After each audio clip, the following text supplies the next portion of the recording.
In this lesson, you'll learn to create your first Android app. You'll learn how the overall app development methodology works, and you'll use Android tools to create a simple app that you'll test on the virtual device you created in a previous lesson. This app shows the basic major components in the Android app development process.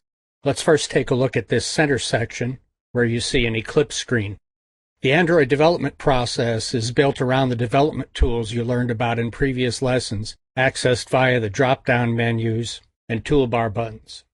A key element in developing apps in this environment is object-oriented programming, which is all about reusing code and making the development process as efficient and painless as possible.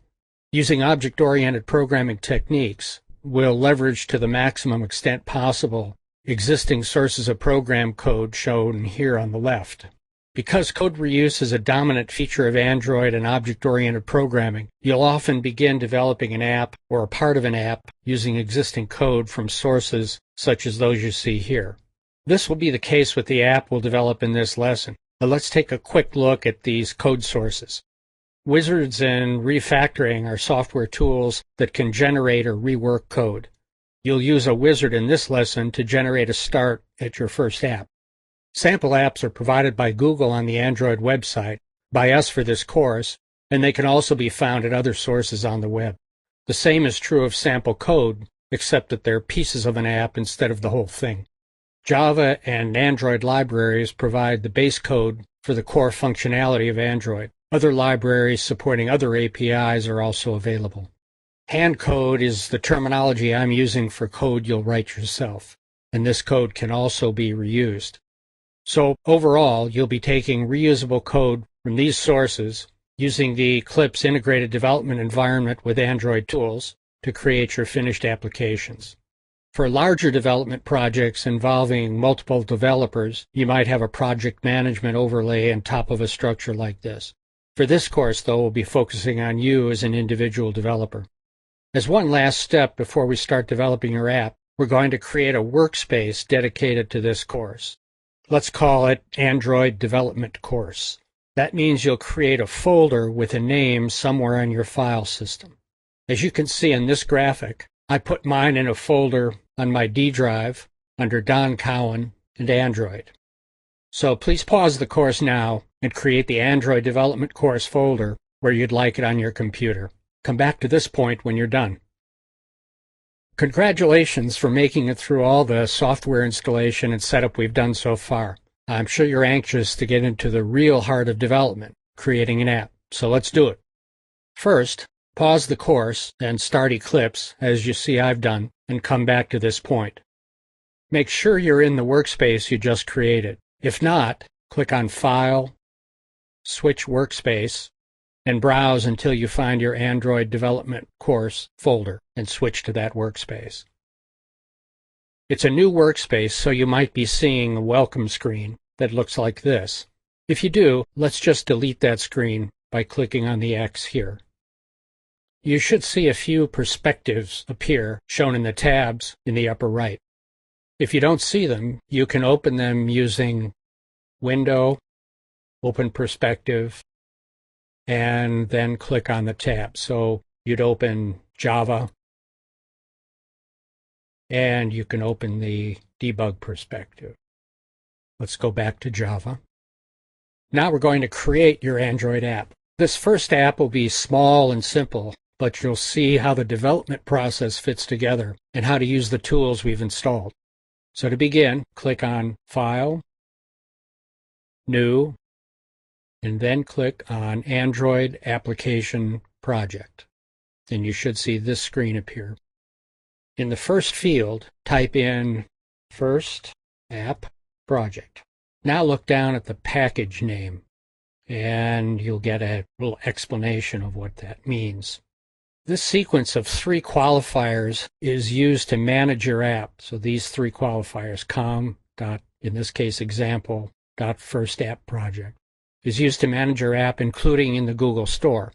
So you need to create a middle qualifier that's going to be unique in the Google Play Store. And maybe you have a company name you want to use, or maybe you might use your personal name. Now, I have a website based on my name, www.donkcowan.com, so I know that Don K. Cowan will likely be unique. Now, here's what you can do to check for uniqueness in Google Play.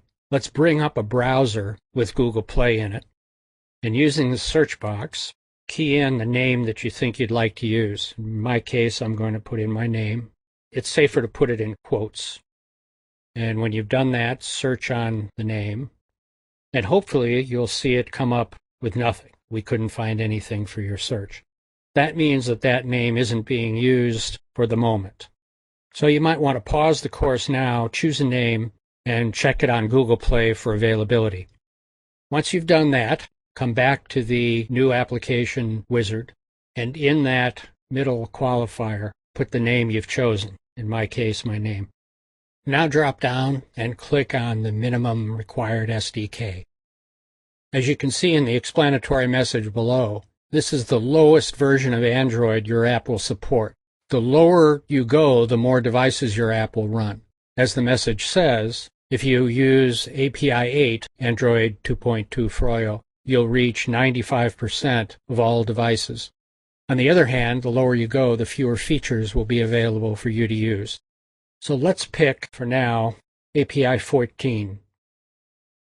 Now click on the next button, the Target SDK. This is the highest version the app is known to work with. Let's pick API 16, 4.1 Jelly Bean. Now click on the next button, the Compile With selection. That's the SDK that we'll use for compilation. Let's also pick API 16.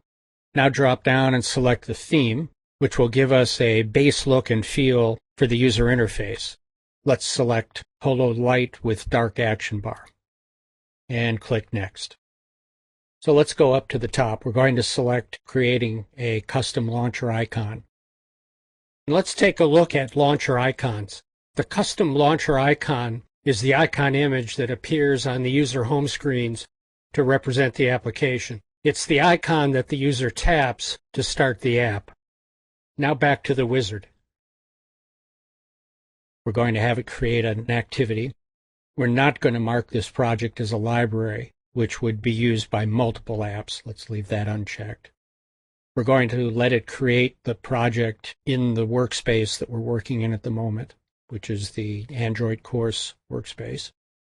And we'll leave this unchecked. Working sets are ways to group your applications so that you only see a portion of them in the Package Explorer. Let's leave that unchecked for now.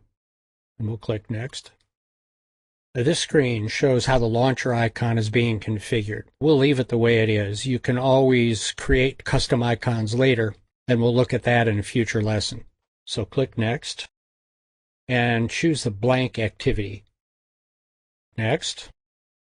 And this screen gives us the option to change the default names for Java and XML layout files that'll be created. And we'll just leave them as is, and click Finish. Notice these red X's here. These indicate errors, and you notice that they just disappeared. What happened is the system needs time to do all the setup and verification, and if the X's remained, it would indicate that you had real bugs in your program, and you would have to go into debugging and find out what the problem is. But they're gone now, so everything looks okay. So now let's fire up the app on our virtual device. If you don't already have your virtual device running, we're going to start it now. So click on your Virtual Device Manager, select the AVD for Course 5.1 in WVGA, and click Start and Launch. Now go back to Eclipse, close this screen, and click on the Debug button right there. And you might see this screen come up, which is asking you to choose which device to use. I happen to have two instances of the virtual device running, so I'm going to click on that one.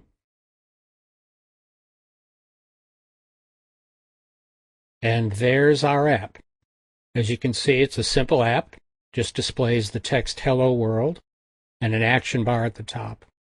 So there you have it, your first Android app. Yes, it's true you haven't done any actual coding yet, but don't worry, that's coming up soon. And remember, many apps start the way yours has, using existing or generated code as a foundation from which to begin.